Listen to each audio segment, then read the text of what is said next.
책거리는 책이나 문방구 등 여러 물품을 그린 그림인데요. 책이 늘어진 모습을 구경한다는 뜻의 순 우리말입니다. 책거리와 함께 흔히 사용하는 책가도는 서가와 같은 가구를 중심으로 책을 포함한 각종 문방구나 기물, 그리고 화훼 등을 그린 그림인데요. 규장각 녹취제의 화문에서도 책거리라는 말을 사용한 것으로 보아 책거리와 책가도라는 말을 구분 없이 사용한 것을 알 수 있습니다. 책거리 그림의 원류가 되는 서가도나 다보각경도는 18세기 후반부터 중국을 다니는 사신을 통해 조선에 전래되었는데요. 1775년쯤에는 수요자의 취향이 충분히 반영된 여러 형태의 책거리 그림이 유행할 정도로 널리 확산되었습니다. 영조의 뒤를 이어받아 보위에 오른 정조는 그 자신이 훌륭한 학자였는데요. 규장각을 설치하여 학문을 중시한 우문 정치를 펼치는데요. 그 시각적 도구로 그림, 그 중에서도 정조 자신만의 책가도를 선택합니다. 이는 규장각의 자비대령 화원을 대상으로 한 녹취제의 화문에 책거리가 중심인 문방이 신설된 점에서 확인할 수 있습니다.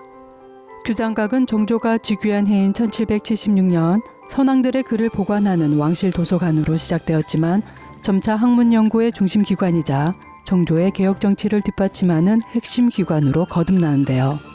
정조 7년인 1783년 정조는 이 규장각에 예조의 도화서에 소속된 화원들을 대상으로 시험을 통해 10명을 선발하는 자비대령 화원 직제를 정식으로 설치합니다.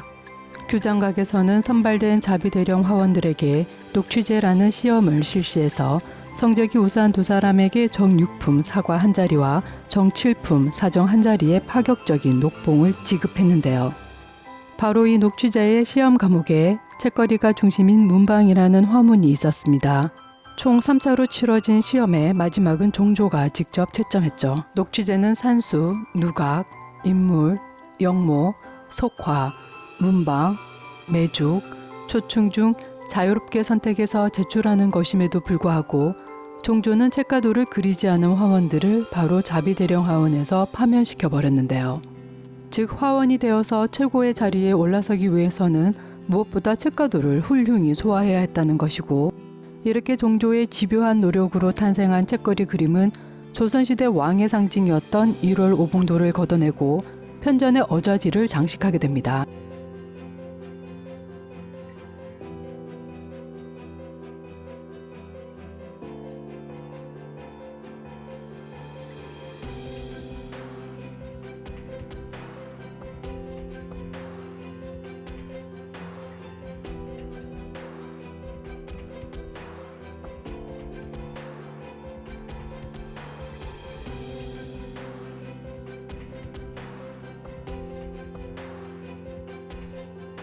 책거리 그림은 청나라의 다보격경도와 다보각경도에서 유래했습니다.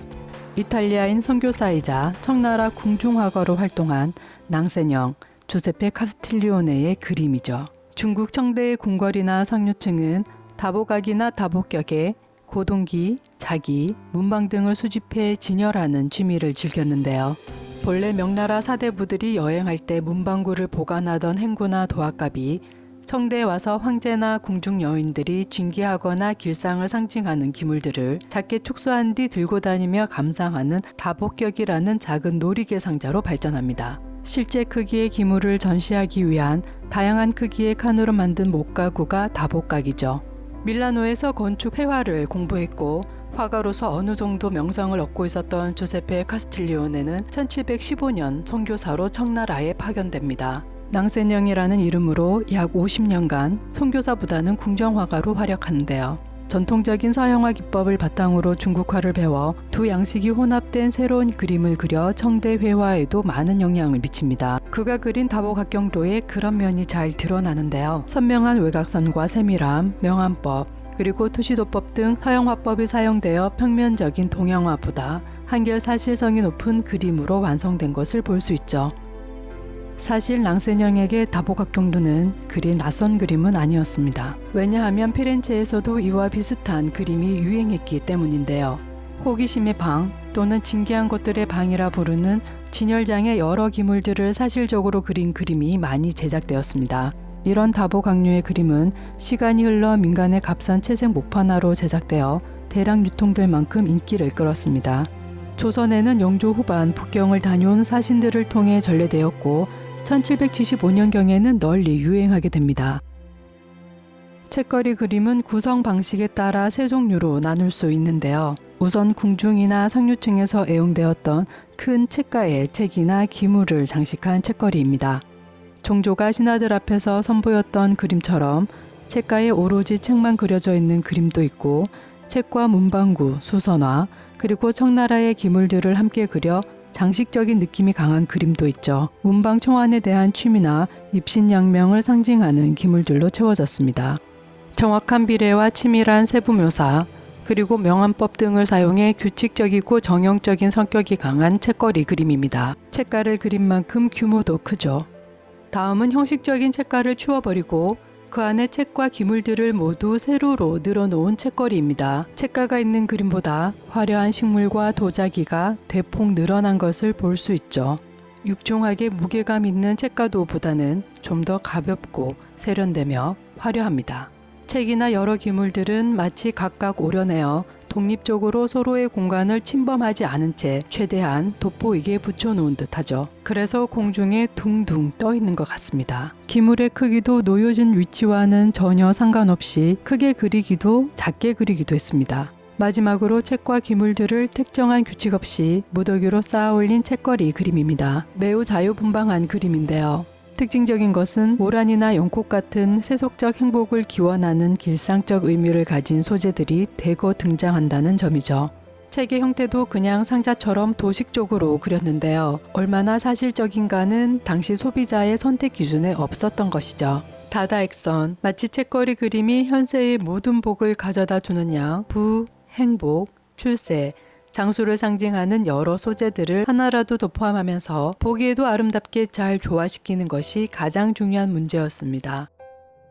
처음 책거리 그림이 중국에서 들어올 때는 문방청환에 대한 취미 등의 사사로운 호사였으나 이내 상류층에 널리 퍼지면서 종조는 정치적 수단으로 자신만의 책거리 그림을 정책적으로 수립합니다. 책가에 책만 가득 채우거나 상류층들이 사랑방과 같은 일상생활에서 쓰던 문방구와 여러 기물들을 책과 함께 그려넣은 사실적이면서도 고급적인 그림에서 책가가 사라지고 소재의 자유로운 빛이가 돋보이는 그림으로 그려지다 마침내 서민들이 쉽게 소비하는 단계에서는 작은 규모의 현실적이고 기복적인 다양한 소재들을 한때 모은 현실적 그림으로 성격이 바뀝니다. 대부분 책의 표현은 등축도법이 사용되었습니다. 위에서 옆으로 비스듬히 내려다본 시점인데요. 윗면, 앞면, 그리고 옆면이 드러나는 입체적 표현으로 궁궐도와 같은 그림에 많이 사용되었습니다. 등축도법으로 한 권 한 권 잘 정리된 책들은 마치 각각 공중에 둥둥 떠 있는 느낌이 들죠. 이 그림을 한번 볼까요? 입체적인 책 형태라던가 책가의 천판과 지판의 모습을 보면 투시도법을 사용한 것을 볼 수 있는데요. 그런데 뭔가 조금 어색해 보이죠? 이는 모든 사물이 한 개의 점에 소실되는 것이 아니라 각자가 가장 돋보이는 방향으로 소실되다 보니 우리가 알고 있는 그림과는 조금 달라 보이는 거죠. 이처럼 책거리는 한 화면을 다양한 시점으로 구성한 것이 특징입니다. 여러 사람이 자기가 보고 싶은 방향에서 본 모습을 한 화면에 차곡차곡 쌓아 올린 듯 또는 각자 중요하다고 생각하는 것을 강조한 듯 책이나 책상 윗면에 앞보다 뒤를 넓게 그리기도 하고 제일 뒤에 있는 물건을 맨 앞에 있는 곳보다 크게 그리기도 합니다. 서로 포개져 있을 상황이지만 윗면을 보여주고 싶으면 과감히 공간을 만들기도 하죠. 책이나 책상은 등축도법을 사용해 삼면이 드러난 입체적 형상이지만 화병이나 그릇, 꽃들은 제일 정확하게 보이는 정면에서 바라본 모습으로 그렸습니다. 고정관념이나 편견이 없는 그림이죠. 명확한 윤곽선과 각각 다른 색으로 선명하게 분할되는 면은 그림을 평평하게 보이게 만드는데요. 이런 다양한 특징들이 책거리 그림을 현실적이면서도 환상적인 느낌이 공존하는 독특한 분위기를 가진 그림으로 완성시킵니다. 책거리에는 책과 사대부 문인들의 풍류적 삶을 보여주는 문방청환에 관련된 물품을 비롯해 사랑방을 장식했던 주전자, 시계, 촛대, 안경 이외에도 수요자가 다양한 계층으로 확대되면서 이들의 취향을 반영하는 소재들이 등장하게 됩니다. 학문을 중시하던 사회적 분위기와 고가에다 구하기도 쉽지 않은 책은 종조가 말한 것처럼 읽지 못하더라도 둘러놓고 보고 싶을 만큼 소장하고 싶은 대상이었는데요. 손님이 드나드는 사랑방에 책가의 책이 그득한 병풍이 둘러져 있다면 그 사람의 인품이 한결 고매해 보이겠죠. 단순할 수 있는 책더미를 다양한 방식으로 삭거나 방향을 이리저리 자유롭게 구성해서 변화를 주고 표지를 화려한 무늬나 색상으로 꾸며서 지루하지 않고 장식성이 강한 주요 소재로 존재감을 보여줍니다. 시간이 흘러 점점 대중화되면서 책의 수가 줄어들거나 책의 의미보다는 형태나 장식적인 면만 부각되는 그림들이 흔해집니다. 고동치미는 고려 말기부터 시작돼 조선시대에 서서히 확산되다 17세기 후반부터는 본격적으로 성행하기 시작했습니다.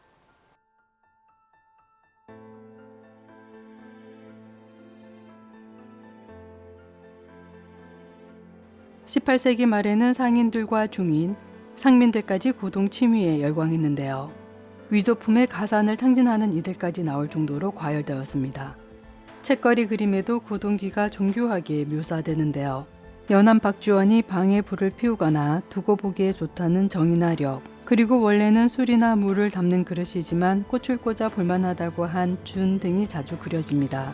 대중들이 소비하는 민화로 책거리 그림이 흡수되면서 단순한 색의 고동기는 점점 사라지고 형태만 흉내낸 화려한 기물이 등장합니다. 등이 구부러진 물고기는 잉어인데요. 바로 이 그림, 양리도에서 물고기의 형상을 그대로 가져왔죠. 양리도는 거센 황하를 거슬러 올라가 용문으로 뛰어오르는 데 성공한 단 한 마리의 잉어만이 용으로 변해 승천한다는 내용을 담고 있는데요. 구부러진 형태는 용문으로 힘차게 뛰어오르는 순간을 보여줍니다. 그래서 잉어는 입신양명, 즉 출세를 상징하죠.